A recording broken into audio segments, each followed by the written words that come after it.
Este es el momento fatal, el momento en que el tren Alvia procedente de Madrid entra a toda velocidad en la curva de Agrandeira. La locomotora pasa la curva, pero el primer vagón no resiste, descarrila y choca contra el muro. Luego el resto del convoy salta por los aires y sus vagones acaban volcados sobre las vías. Resultado, 80 muertos, 178 heridos, muchos de ellos en estado crítico. Estamos ante una más que posible negligencia. El exceso de velocidad y este hombre, el maquinista, al que vemos ensangrentado momentos después del accidente, son de momento el centro de la investigación. Él mismo ha reconocido que viajaba al doble de velocidad de lo permitido en ese lugar. Una tragedia que marca este día de Santiago seguramente el más triste de la historia. Muy buenas noches a todos. 80 muertos y centenares de heridos, casi 2 centenares de heridos. Estamos ante uno de los peores accidentes de la historia de nuestro país. Este que están viendo ahora, el que van a ver, es el paisaje que encontraban los vecinos. Eran los primeros momentos de la tragedia. En el suelo, restos del vagón que había salido volando por los aires y muchas víctimas en un radio de varios metros. Más abajo, en las vías, empezaban los rescates de los pasajeros atrapados y los vecinos rompían incluso cristales intentando sacar de allí a los heridos. Después que había gente que pedía ayuda, porque claro, estaban aplastados por otras personas, les escuchabas chillar, que vinieran ya los bomberos. Las cifras no son definitivas porque 35 heridos todavía siguen en estado crítico. Esta tarde recibían la visita de los Reyes. Han estado con las familias de los heridos y con los médicos que les atienden. La visita de don Juan Carlos y doña Sofía ha sido estrictamente privada. No querían que ninguna cámara fuera testigo de su encuentro con los heridos y con sus familiares. Antes de llegar al hospital clínico, los Reyes han pasado por el lugar del accidente. Aunque no se han detenido. Daniel Gómez, muy buenas noches. Cuéntanos, adelante. Buenas noches, Pedro. Don Juan Carlos y doña Sofía querían ver de cerca el epicentro de la tragedia y lo han podido contemplar desde su coche cuando circulaban por un viaducto con vistas al lugar del accidente. Pero enseguida han venido hasta este hospital vestidos de luto, han saludado a todo el equipo médico, han visitado la UCI y sin cámaras han charlado con algunos de los viajeros ingresados en la 4ª planta. Se iban hacia otro hospital.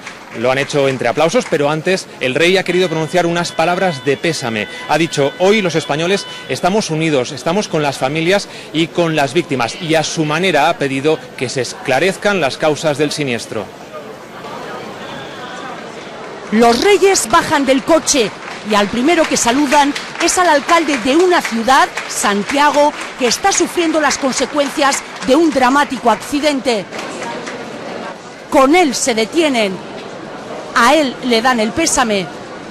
Después se dirigen al hospital en el que se encuentran ingresados los heridos más graves. De fondo, aplausos de algunas de las personas que se encuentran en el clínico. No les podemos ofrecer la imagen de la visita a los heridos de la UBI. Los Reyes han querido que fuera privada, pero después sí ha hablado el rey en este tono. No es fácil en estos momentos decir unas palabras. Nos unimos a todos los españoles en este momento y estamos con todas las víctimas, con las familias, con los amigos de las víctimas. Un mensaje de apoyo en nombre de todos los españoles. Bien, vamos ya con la última hora de este accidente, una tragedia que se producía aquí mismo donde nos encontramos, porque estamos a escasos 40 metros, 30 metros del lugar del descarrilamiento. Silvia Siaín ha recopilado todos los detalles. Muy buenas noches, Silvia. Y adelante, cuéntanos. Buenas noches, Pedro. Los técnicos continúan trabajando y lo han hecho sin parar durante las últimas 24 horas. Primero, rescatando a los heridos, después retirando esos vagones que han quedado destrozados y en este momento están ya reponiendo las vías. Aquí nos dicen que se quiere recuperar la normalidad cuanto antes, pero está claro que va a pasar muchísimo tiempo hasta que los vecinos de la zona consigan superar el drama que se vivió aquí anoche. ¡Qué horror! ¡Qué horror, Dios mío! ¿Pero qué ha hecho este hombre? Así se vivieron los primeros momentos del accidente, con la mayor de las angustias. ¿Pero qué ha hecho este hombre, Dios mío? ¡A ver esos que quiten los coches, por Dios! Este es el vagón que ha volado 15 metros sobre el muro.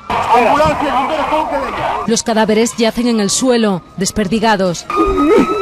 ¿Cómo que no me saque? Esto que lo vea todo Dios, esto es una puta mierda. El vecino que graba estas imágenes rompe a gritar, desesperado ante lo que ve. Dios mío, el día de Santiago. Lo increíble es que haya supervivientes. Esta mujer. Señora, ¿cómo se encuentra?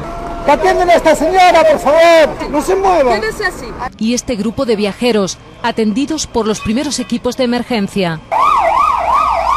Policías y bomberos no saben ni cómo descender a las vías. Estas barreras se lo impiden. La policía intentando saltar las vallas porque es imposible romper los cristales. ¡Y hay muertos! Abajo el panorama es peor aún. El resto de vagones, todos descarrilados y unos encima de otros. Entre el amasijo de hierros, decenas de pasajeros atrapados, sin poder salir. Para colmo se desata un incendio en un vagón. Los bomberos tratan de apagarlo con solo 2 mangueras. Se oyen gritos. Los agentes van sacando heridos y muertos. Lentamente el suelo se cubre de víctimas. Al principio ni siquiera hay mantas para taparlos. Las van trayendo los vecinos de Angrois, el barrio que está justo encima del lugar del accidente. También son ellos los que rompen las ventanas de los vagones, con piedras, con hachas, con sus propias manos. Sobrecogedor, en la ventanilla de al lado sale una mano pidiendo ayuda. Por estos huecos logran rescatar a muchos heridos, como a esta mujer. Y los minutos avanzan, sumando muertos. Primero 20, después 30, 40, 50, así hasta 80, por ahora. Los familiares de los accidentados reciben asistencia médica y psicológica en este edificio de Santiago de Compostela, pendientes de las informaciones que les van llegando a cuentagotas. De momento han sido identificadas 53 víctimas mortales, pero la cifra de fallecidos en este tren, como ya saben, es de 80. Sara García, buenas noches. ¿Sabemos cuándo van a comenzar los familiares a hacerse cargo de los féretros? Sí, ¿qué tal? Buenas noches. Los familiares comienzan a hacerse cargo de los féretros una vez que desde aquí les comunican que el cuerpo ya ha sido identificado. Es en ese momento cuando, siempre acompañados de psicólogos, se dirigen hacia ese polideportivo habilitado para albergar todos los cadáveres. Ahora mismo aquí hay muy pocos familiares, los únicos que quedan, ya os digo, son muy pocos. La mayor parte de ellos se han ido o bien a casa o bien a hoteles cercanos. Lo que sí nos confirman es que esperan tener identificados a la mayor parte de los cuerpos en un plazo de 2, 3 o 4 horas. Las imágenes aquí durante todo el día han sido dantescas, los familiares están completamente destrozados, como es normal, y lo único que quieren ahora mismo es poder enterrar cuanto antes a sus seres queridos.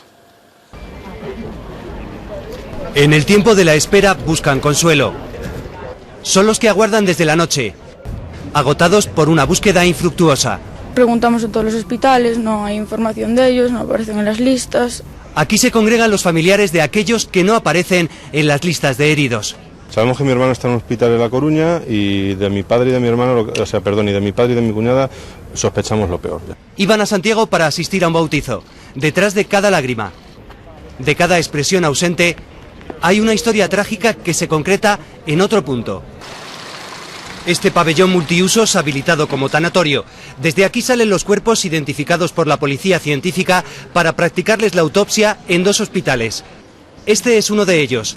Realizado el trámite, los vehículos regresan con los cuerpos al mismo punto, al tanatorio. Y entonces sí. Por favor, por favor. Entonces es tiempo de comunicar el fatal desenlace. En esos momentos cobra todo el sentido el trabajo de los sanitarios y de los psicólogos, que acompañan en todo el recorrido a las familias. Los lamentos del edificio Cersia se repetirán en el tanatorio. Decenas de familias han transitado por este viacrucis a lo largo del día. Aquí deben confirmar la identidad del cadáver, recoger sus enseres y empezar a pensar en el doloroso proceso de la despedida. Y el lugar que desde un principio se convirtió en improvisado tanatorio fue un polideportivo. Iñaki Aguado, buenas noches. Desde ayer se viven allí momentos de gran dolor, ¿no? Mucho dolor, Pedro, porque para cuando las familias llegan hasta este lugar ya saben que sus seres queridos han fallecido. Ha sido una tarde terrible en la que el número de familias rotas incrementaba al mismo ritmo que lo hacían las identificaciones. En este momento actualizamos dato, hay 67 víctimas mortales identificadas, 67 autopsias completas y 26 familias que han podido recibir los restos mortales de sus seres queridos. Poco a poco se los van llevando a sus lugares de origen después de que el juez firme la autorización. Esas mismas personas, esas mismas familias son las que veíamos hace tan solo unas horas buscando desesperadamente a sus seres queridos entre las listas de heridos. A solo 4 kilómetros de Santiago, pronto llegan los primeros familiares. Necesitan saber algo, pero la zona está cortada. Este joven se salta a la policía y corre en busca de una respuesta. Son momentos duros. Si tú eras amiga de tu hermana, te payo a alguien. Llaman al móvil de sus familiares, pero contestan otras personas en el lugar del accidente. Al principio no contestaba y luego contestó el revisor. La médica le ha cogido el teléfono y le ha dicho, mira, él tiene unos rasguños en la cara. Algunos acuden a la estación en busca de explicaciones. Alguien tiene que saber algo, por narices tiene que saber algo. A mi madre no me coge el teléfono. En el polideportivo llegan uno tras otro los coches fúnebres. Enfrente las personas que no localizan a sus allegados. Solo confían al menos en que estén entre los heridos. Sigue sin aparecer en la lista de heridos. Los distintos listados no están, entonces pues tienen que estar aquí. Esto va para rato. Pegados al teléfono esperan en el hospital y en el edificio Cersia. Les dicen que entre los heridos hay varias personas inconscientes. Es su única esperanza. Hay 5 heridos que están sin identificar, entonces pues sí que hay una esperanza. Si es cadáver, esperar que dé la orden el juez. Entonces esto es horrible. De madrugada este es el silencio y la imagen en la puerta del hospital. En total, Daniel Gómez, hay casi un centenar de heridos en los distintos hospitales. 35 de ellos en estado crítico. ¿Cuál es, cuéntanos, el último parte médico? Pues ese último parte es de las 8 de la tarde. Nos dicen que de esos 35 viajeros cuya vida corre peligro, hay 4 niños y 31 adultos. Por ejemplo, María, de 69 años, ha perdido la mano derecha. Está esperando a que la operen porque se ha roto la pelvis y tiene la cara llena de cortes y de magulladuras. Está muy grave, pero su hija nos comentaba que espera que pronto pueda abandonar la UCI. En total han sido 178 los heridos, pero a esta hora solo 94 continúan hospitalizados. Hubo una curva, se cayeron las maletas y todo se puso oscuro y también oía gritos de personas, yo también ya decía socorro, oía a niñas pequeñas gritando y oía a alguien balbucear. A Adrián, de 13 años, lo sacaron en volandas del coche número 5. Las cámaras fueron testigos del rescate. Yo saqué la mano y me sacaron. Tuve que ir sin tocar nada porque estaba todo lleno de cristales y mis zapatos se habían quitado. Su familia vio por televisión las imágenes y supo que estaba bien. No se le veía nada de sangre ni nada. Tenemos mucha suerte y mucha pena. Adrián es uno de los 105 heridos que el dispositivo de rescate evacuó de la zona del descarrilamiento. Los primeros auxilios se dieron sobre el terreno del accidente. Algunos pasajeros salían por su propio pie. No puedo decir nada, no puedo decir nada. 7 de los heridos más graves han muerto en los hospitales donde aún permanecen ingresadas 94 personas. Hay 4 menores entre los 35 pacientes críticos. A María, la madre de Esther, la creían muerta. Ha perdido la mano derecha, tiene varios cortes, tiene un golpe fuerte en la cabeza, que dicen los médicos que es lo que más les preocupa, lo importante que está viva. Su hijo también es un superviviente. Tiene mucho dolor, pero está bien. No hay heridos sin identificar. Sí, Daniel, también hemos hablado con una joven hospitalizada que fue de las pocas supervivientes del vagón más dañado. ¿Qué nos ha contado esta joven de esos momentos que ha tenido que padecer? Cuéntanos. El relato de esta joven estudiante de Derecho de 18 años nos ha estremecido. Nos explicaba que es una de los 6 supervivientes de su vagón, que decidió cerrar los ojos cuando notó que algo no iba bien antes de que ese convoy diera la primera vuelta de campana y que cuando los abrió se encontró en medio de varios cuerpos. Dice que es una afortunada. ¿Por qué? Porque apareció junto a una ventanilla y gracias a eso los vecinos pudieron rescatarla. Unas horas más tarde, con algunas magulladuras y heridas poco graves, ha recibido el alta médica. Mis padres, Victoria es un reflejo de la noticia. Iba a llamar a su madre para decirle que llegaba a Santiago. Y de repente vemos todos que se empieza a ir más rápido el tren y que se empieza a ir hacia la izquierda. No quiso ver lo que ocurría. Pues yo iba a cerrar los ojos. Primero llegaron a sus oídos los sonidos de la tragedia. La gente que pedía ayuda. ¡No se mueva, señora! Porque claro, estaban aplastadas por otras personas, les escuchabas chillar. Entonces abrió los ojos. Cuando me desperté ya veías los asientos encima, las maletas. Esta estudiante de Derecho de 18 años viajaba en el 5º vagón. Salir de allí, estar allí encerrada y todo. Yo quería salir de allí. En su vagón solo sobrevivieron 6 personas. Y en la pierna derecha yo notaba que tenía presión y cuando veo que era un montón de gente que estaba allí ya muerta. Tiene varias heridas y el brazo desgarrado. Yo estaba al lado de la ventana y veía la luz. Por esa ventana la rescataron y los propios vecinos la ayudaron después. Te ayudaban en lo que podían, te tapaba, te preguntaba qué tal estabas, preocupándose mucho por ti. Se siente afortunada por estar viva, aunque le quede en la vida yo creo que se me va a olvidar el recuerdo de lo vivido. En medio de toda esta tragedia, los supervivientes nunca podrán olvidar la reacción, la respuesta que tuvieron los vecinos de esta zona desde la que estamos ofreciéndoles este informativo. Desde sus casas, los habitantes de Angrois fueron, Silvia Zain, los primeros en ofrecer su ayuda a los heridos, ¿no? Sí, nada más escuchar el terrible estruendo salieron de sus casas con mantas, con agua para socorrer a los viajeros. Nos cuentan que no se lo pensaron a pesar de que uno de los vagones estaba ardiendo, saltaron a las vías y eso es que había un terrible riesgo de explosión. Ahora nos preguntan a nosotros, están muy preocupados, qué sabemos de esos viajeros a los que lograron sacar de los vagones y nos dicen también que tienen un sentimiento de profunda tristeza por no haber podido salvar a más gente.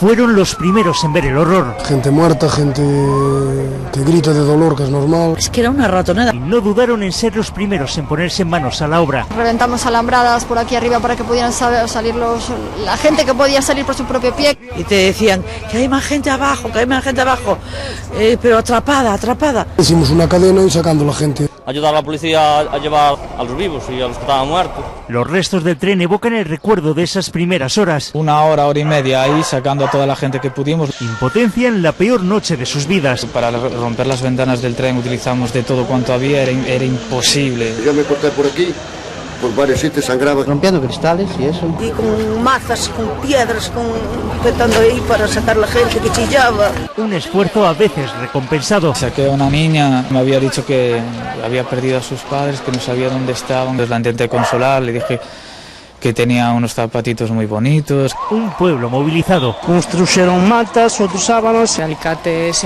picos, hachas. El primer consuelo de los heridos. Un niño que preguntaba por su madre, mi madre está ahí dentro, mi madre está ahí dentro, mi madre está ahí dentro. Limpiar la gente que estaba toda llena de sangre. A veces su último consuelo. Me quedé arriba con una señora que ya digo, estaba sin este pie y esto lo tenía todo machacado. Yo viajaba con mi marido, eso sí lo decía, pero nada, ya se quedaba. Nunca olvidarán las situaciones vividas. Un señor de unos 30 años, con un niño de un mes aproximadamente, no lo soltaba de los brazos. Nosotros le pedíamos que nos dejara al niño para poder ayudarlo a subir porque hay mucho desnivel y el hombre decía que era suyo y que no se lo quería dar a nadie. Entonces yo había niños y había juventud. Nadie olvidará la generosidad de su esfuerzo.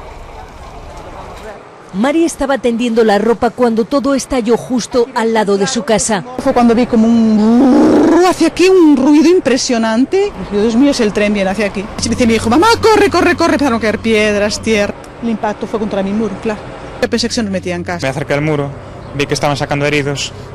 Muchos estaban totalmente ensangrentados y algunos temblaban. Gritos, muchos gritos. Mi hijo tiene 21 años, nunca vio una cosa de estas y dije, por favor, tú no vayas. Mi primera reacción fue volver a casa, coger mantas. Mi hijo venía llorando, mamá, hay muchos niños. Esta familia, pegada a la tragedia, piensa incluso en vender su casa. Todos en Angrois siguen conmocionados y se preguntan qué fue de los que salvaron. Solo quiero saber si el chico ese encontró a la madre, porque el chico de 4 años, de pelo liso, ni un rasguño. Y no lloraba ni nada, solo nos decía, mi madre está ahí dentro. Los que ayer presenciaron la catástrofe aún no respiran. Con tablas, arrancando el techo de los vagones, hacer camillas y en cadena, pues... Y el dolor también de los que la catástrofe paralizó. Me queda como si fuera paralizado. Y cientos de personas no dudaron en salir a la calle para algo muy especial, para donar sangre a los heridos. Tal fue la afluencia que solamente aquellos con carnet de donante pudieron compartir su sangre. Las grandes colas se mantuvieron durante toda la madrugada. Gracias a su solidaridad, las necesidades urgentes de sangre ya están cubiertas.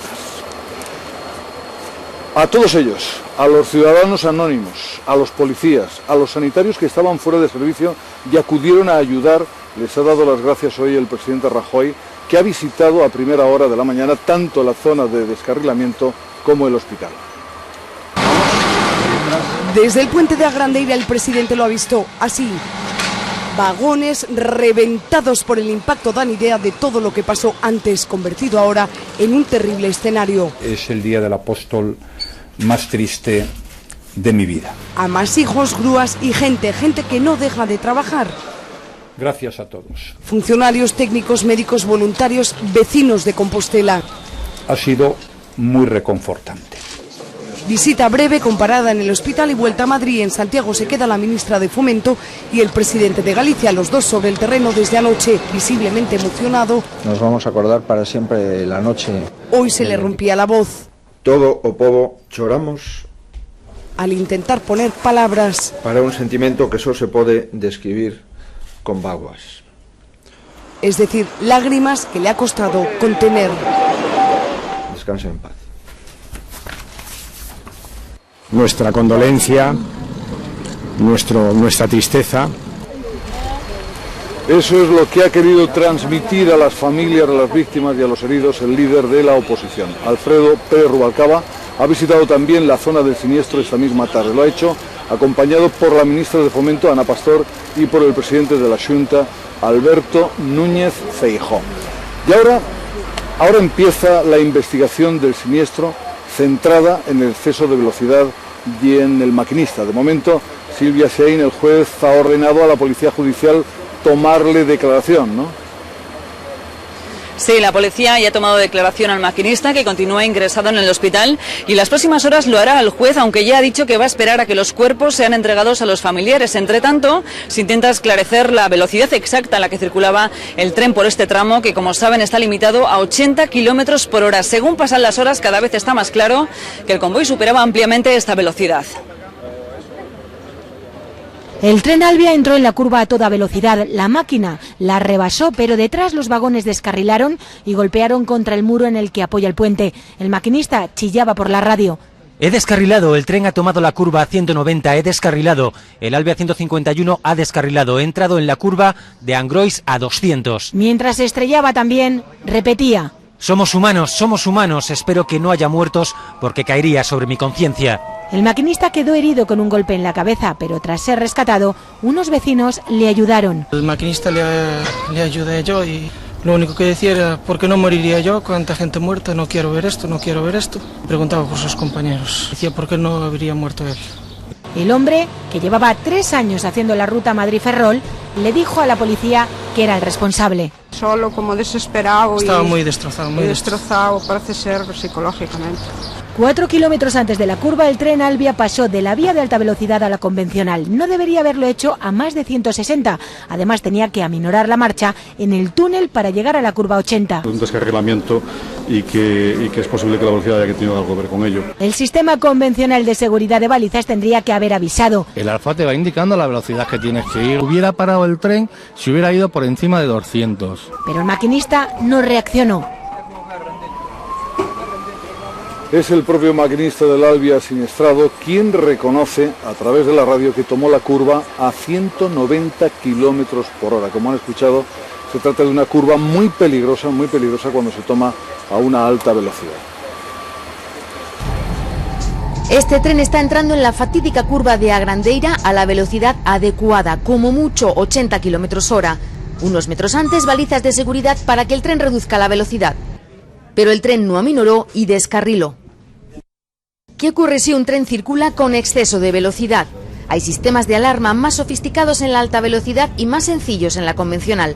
En la curva del accidente, ya en vía convencional, el sistema que hay avisa al conductor y es este el que manualmente decide si frena o no. 4 kilómetros antes de la curva, el sistema sí puede frenar solo. Lo que no sabemos es si el sistema ha actuado o no. Los maquinistas dicen que el sistema automático debería estar en todas las vías. No es tan fácil, esto no es un coche, porque si ya propiamente la DIF dice que es una curva conflictiva, pues igual habría que haberle puesto más cosas. ¿Es normal una curva así para un tren de alta velocidad? Los expertos aseguran que en la entrada a una ciudad, sí. Cuando te acercas a una ciudad, las características geométricas no las decides tú y, por tanto, ¿qué hay que hacer? Pues hay que introducir limitaciones de velocidad. Solo en el campo se puede trazar una recta y alcanzar altas velocidades. Tenemos más detalles del maquinista, un trabajo que desempeñaba desde el año 2000 y, según quienes le conocen, con suficiente experiencia en esta línea de trenes. Acompañado por un agente de policía, vemos al maquinista justo después del accidente. Está hablando por el móvil y tiene la cara ensangrentada. Es Francisco José Garzón, de 52 años y natural de Monforte de Lemos, en Lugo. Su expediente le avala como un maquinista experimentado. Lleva 10 años conduciendo trenes y desde el verano pasado hace el mismo trayecto, el del accidente. Sus compañeros defienden su profesionalidad como maquinista. Es un buen profesional, es un chaval con muchísima experiencia, un compañero que lleva muchos años en el ferrocarril. Según ha reconocido Francisco José, tomó la curva a 190 kilómetros por hora, cuando solo podía hacerlo a 80. Ahora se recupera en el hospital, custodiado por la policía. Esa curva de la tragedia ha sido el escenario donde los equipos de emergencia y donde los técnicos llevan 24 horas trabajando sin descanso. La retirada del último vagón del Alvia accidentado se producía hace tan solo unos minutos. Así es la curva de Agrandeira vista desde el aire. Esta es la dirección en la que iba el Alvia siniestrado, de izquierda a derecha de sus pantallas. Esta mañana decenas de operarios seguían trabajando en la zona, todavía caótica. Policías, bomberos, trabajadores de Renfe. Aquí ven los vagones de cola, empotrados contra el muro. El peor parado, el penúltimo, aplastado por la máquina trasera, quemado. Estas dos grúas gigantes han estado todo el día retirándolos de las vías, trabajando a solo unos metros de estas casas, los hogares de quienes primero acudieron al auxilio de las víctimas con lo primero que tuvieron a mano. Desde el cielo el caos queda más lejos, pero no es menos impactante. Desde aquí, la zona cero de este accidente horrible duele igual. En fin, con todo lo ocurrido, pueden imaginarlo, Santiago celebra su día grande más triste de la historia. Hace tan solo unos minutos, cientos de personas se han reunido para celebrar una vigilia en la catedral en honor a las víctimas. El recuerdo por lo sufrido no se ha ido de la mente de nadie en todo el día. Concentraciones espontáneas, gestos de dolor o de homenaje se han sucedido a lo largo de las horas. Arantxa Vázquez, buenas noches. Antes de esa vigilia en la Plaza del Obradoiro había sido escenario, ese mismo lugar, de un acto de duelo espontáneo y además muy emocionante, ¿no? Cuéntanos. Sí, buenas tardes. A las 8 esta emblemática Plaza del Obradoiro enmudecía. Ha sido un acto tan espontáneo como emotivo. Centenares de personas que se encontraban aquí han guardado 5 minutos de silencio en memoria de las víctimas, que terminaban con un gran aplauso final. Aquí hemos visto banderas de Galicia, crespones negros, semblantes muy dramáticos, imágenes de dolor y de mucho sentimiento. Poco después, como tú decías, la catedral ha acogido también una vigilia de oración oficiada dirigida por el deán de la Catedral de Santiago de Compostela. Estos dos han sido los únicos actos que se han celebrado ahora por la tarde en la comunidad, que permanecerá 7 días con ese luto oficial que decretaba por la mañana el presidente de la Xunta de Galicia. Se trata de la mayor señal de duelo que se ha decretado hasta el momento en Galicia. Hasta el cielo llora sobre el apóstol. Silencio. Dolor. Este día de Santiago los planes... Veníamos por las fiestas. ...han cambiado. No fiesta. 7 días de luto. Es una pena muy grande. Yo he llorado y todo, ¿verdad, Estas familias que han fallecido venían a lo mismo que venimos nosotros. Una tragedia que atraganta el menú del peregrino. Y el final de un duro camino. No se celebra. Solo se sufre. Saludar desde aquí a las familias, darle nuestro ánimo y todo el sentimiento.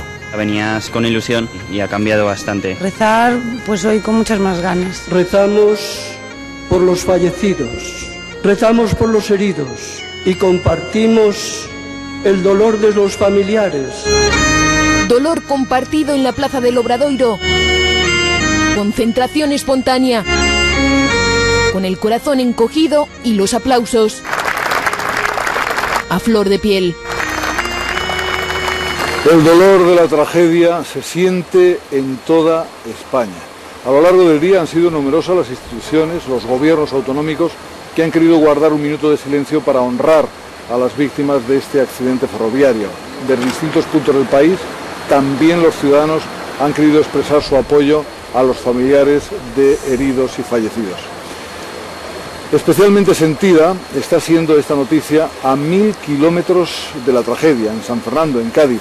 De allí habían salido, Javier García, buenas noches, 7 pasajeros del tren siniestrado. 2 de ellos están entre los fallecidos, ¿no? Sí, el problema es que aquí en San Fernando, a 1000 kilómetros de distancia, la información todavía es bastante confusa. Oficialmente son 2 las personas fallecidas. También podemos saber ya que hay 2 mujeres heridas y que han sido localizadas, pero del resto del grupo quedan 3 personas de las que todavía no se sabe absolutamente nada, y la gente aquí en San Fernando ya empieza a temerse lo peor. En su mayoría son profesores de este instituto de Santipetri que viajaban a Santiago de Compostela para reunirse con unos amigos. Todas las estaciones han parado unos minutos. En apoyo a las familias y a la gente que ha fallecido. Hoy es un día muy duro para todo el colectivo de conducción. Pero el dolor hoy viaja por toda España. Me ha impactado un montón. Es horrible. La tristeza ha llegado a todos los rincones. Un poco de coraje también, impotencia básicamente. La tragedia ha sacudido a gente de todos los acentos. Pero bueno, casi una desgracia muy lamentable. Puede ser tú la persona que puedes estar en ese tren. Me he quedado fatal.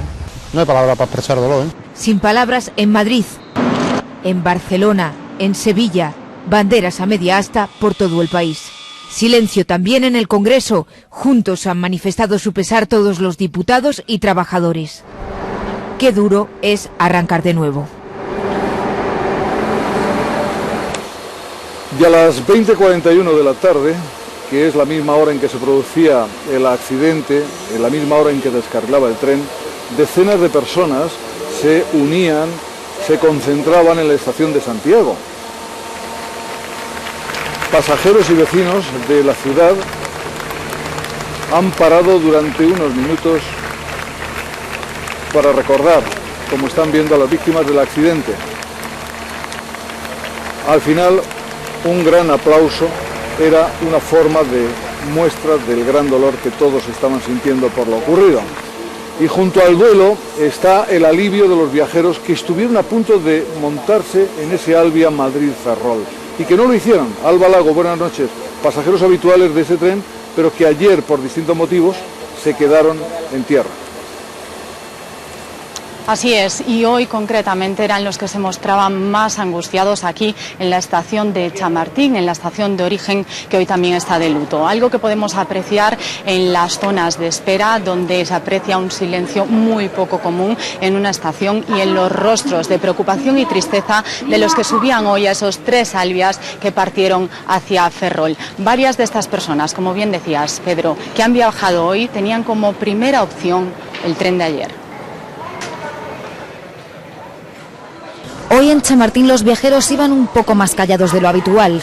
Tristeza y pesar por la tragedia, pero también desazón por el simple hecho de subirse a un tren. Un poquillo nerviosa. Ahora venía oyéndonos en el taxi, prefiero no saberlo. Tanto muerto, tanta horrible. También está el caso de quienes se sienten afortunados por no haber viajado ayer en el Alvia de las 3. Un cambio en su rutina habitual o un contratiempo les impidió subir a uno de esos vagones. Por motivo de trabajo no puede cambiar el día. Muy gracias de no haber sido yo la que viajaba. Pues te sientes de decir, bueno, pues ahí podía haber estado yo sentada también, ¿no?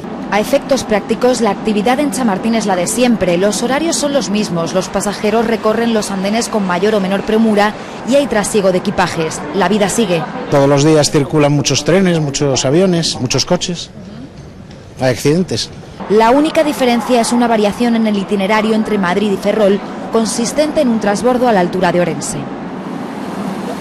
Desde Brasil, donde continúa su visita, el Papa Francisco ha mostrado sus condolencias por esta tragedia de Santiago de Compostela. Hoy ha visitado unas favelas en Río de Janeiro, pero antes, en su cuenta de Twitter, el pontífice ha dicho que reza por las víctimas, que se siente cercano a cuantos sufren en estos tristes momentos. Pésame del Papa y repercusión en Estados Unidos, también en toda Europa, que siguen muy de cerca, y no a Paredes, Londres, muy buenas noches, casi minuto a minuto lo que está ocurriendo aquí en Santiago, ¿no? Sí, buenas noches. Aquí no solo la BBC, sino todos los medios de comunicación británicos desde anoche, desde que se produjo la noticia, abren con esa noticia. Lo siguen haciendo a estas horas. Además, el primer ministro británico, David Cameron, ha enviado una carta al presidente español en nombre del pueblo británico, ofreciendo sus condolencias, expresando sus condolencias, algo que también ha hecho el presidente francés. Y desde Estados Unidos, Barack Obama y su esposa dicen sentirse impactados por la noticia. También han dado las gracias a España por el trato que han recibido los ciudadanos americanos afectados, e incluso Barack Obama ha ofrecido su ayuda. El mundo del deporte no ha permanecido al margen después de conocerse esta tragedia. Desde que se supo la magnitud del accidente, los mejores deportistas españoles, las estrellas que juegan en nuestro país, se han mostrado consternados y solidarios con las víctimas. Real Madrid y Barcelona guardaron un minuto de silencio por las víctimas del accidente antes del entrenamiento de la tarde.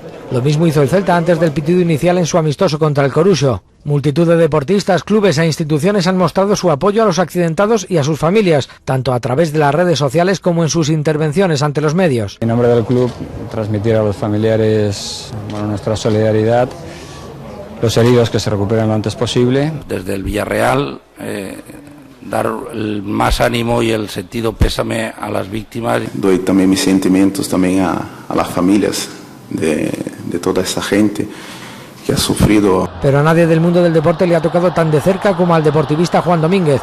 Dos familiares suyos viajaban en el tren siniestrado y el jugador ha abandonado la concentración del equipo para estar junto a su familia. Esta es la peor tragedia ferroviaria de los últimos tiempos en nuestro país. La última ocurrió en 1972, entonces murieron 77 personas en un choque entre trenes en la localidad sevillana del Cuervo. Más recientemente, en el año 2006, murieron 43 personas en el descarrilamiento de un convoy en el metro de Valencia. Hay otros accidentes. En Alemania, por ejemplo, en 1998, 101 personas murieron al descarrilar un tren a 200 km por hora. Aún así, el tren de alta velocidad es de los medios de transporte el más seguro. Esta trágica noticia ha dejado en un segundo término, muy en segundo término, otras dos noticias que sin embargo son muy importantes y se han producido aquí en España. Una de esas noticias es el gran descenso del paro en la encuesta de población activa. Descenso histórico del paro, que disminuye en 225.200 personas, la caída más fuerte de los últimos 12 años. Se sitúa por debajo de la barrera psicológica de los 6 millones. En concreto son 5.977.500 los desempleados, con una tasa del 26,2%. Entre abril y junio la ocupación aumentó en 149.000 trabajadores, todos ellos encuadrados en el sector privado. Solo existe una pega: todas las contrataciones fueron de carácter temporal. En los juzgados de Sevilla, este hombre, Manuel Gómez, exinterventor de la Junta de Andalucía, ha puesto en serios apuros al expresidente Manuel Chávez y a su aún sustituto José Griñán. El exinterventor ha declarado a la jueza Alaya que era impensable que los miembros del gobierno andaluz no conocieran lo que estaba pasando en el caso de los ERES. En esta línea, la jueza Alaya ha sorprendido a todos los presentes en la declaración al dar por hecho en una de sus preguntas que Griñán, entonces consejero, conocía los informes elaborados por el interventor donde se denunciaban estas irregularidades. Pero la imagen que sigue dando la vuelta al mundo en este día era la que les mostrábamos al principio. Aún impresiona cómo el tren de alta velocidad descarrila en una curva casi llegando a Santiago de Compostela. El exceso de velocidad parece ser, no hay duda, la causa del accidente. El maquinista ha sido imputado. Vamos a conocer el último parte médico sobre el centenar de heridos que ha dejado este accidente. Daniel Gómez, adelante con la información. Buenas noches de nuevo. Pues desde hace más de 24 horas los servicios de emergencias han atendido a un total de 178 personas. En estos momentos más de la mitad, 94, continúan hospitalizados. Hay 35 en estado crítico. Se teme por su vida, de ellos 4 son niños. La mayoría de estos heridos se encuentran en este hospital, el Clínico de Santiago de Compostela, aunque esto puede cambiar en las próximas horas porque la consellera de Sanidad nos ha explicado que en las próximas horas van a trasladar a esos heridos a centros sanitarios más próximos a sus domicilios. Lamentablemente, Iñaki Aguado, tenemos que hablar ya de 80 personas fallecidas, ¿no? Pues sí, esa es la última cifra oficial. De esas 80 personas, 73 murieron en el mismo lugar del accidente, lo que da cuenta de su brutalidad. Quedan 13 víctimas mortales por ser identificadas. Son los casos más complejos, por lo que a partir de mañana se recurrirá a análisis de ADN e incluso a análisis de tatuajes y prótesis. Hasta ahora estamos viendo un continuo trasiego de coches fúnebres. Son los coches que transportan a las víctimas mortales que ya han sido identificadas y que ya están siendo llevadas a sus lugares de origen acompañadas de sus familiares. Y sin embargo, no todos esos fallecimientos, Sara García, han podido ser comunicados aún a sus familias, ¿no? No, porque son muchísimos los cadáveres, es muy compleja su identificación debido al mal estado en el que se encuentran la mayoría de los cuerpos. Ahora mismo aquí apenas hay familiares, la mayor parte de ellos se han dirigido bien a hoteles cercanos o bien a sus casas. Lo que sí nos confirman es que van a intentar hacer la identificación de la mayor parte de los cuerpos a lo largo de las 2, 3, 4 próximas horas. Los familiares están descansando ahora en la medida en que pueden y lo único que quieren es poder enterrar cuanto antes a sus seres queridos. Y terminamos este recorrido de urgencia en la Plaza del Obradoiro. Arantxa Vázquez, lo que iba a ser una fiesta, desgraciadamente se ha transformado en una jornada de luto. Pues sí, era el día grande de Galicia y se ha convertido al final en uno de los más amargos de toda su historia. Todos los actos previstos para celebrar el apóstol han sido sustituidos por otros para honrar a las víctimas. Por la mañana el arzobispo oficiaba una misa en la catedral y ahora por la tarde el deán ha dirigido una vigilia de oración para que todos aquellos que quisieran pudiesen rezar por los heridos y por los familiares de las víctimas de todos esos fallecidos. Hoy esta Plaza del Obradoiro no se ha llenado de júbilo, sino de silencio y de gestos de tristeza, un fiel reflejo de lo que sentimos todos cuando recordamos lo que se ha vivido aquí en Santiago en las últimas horas. Mañana se sucederán también las concentraciones delante de algunos ayuntamientos gallegos y toda la comunidad permanecerá de luto oficial 7 días. Y ahora sí, ahora ya terminamos en un día que ha venido marcado por ese accidente ocurrido, como decimos, a 40 metros de donde nos encontramos. Un accidente que ha vestido de luto a una ciudad, Santiago de Compostela, que se preparaba para vivir la fiesta de su patrón. Un luto en Galicia, un luto también en toda España. Nada más, gracias por su compañía, muy buenas noches a todos. Adiós.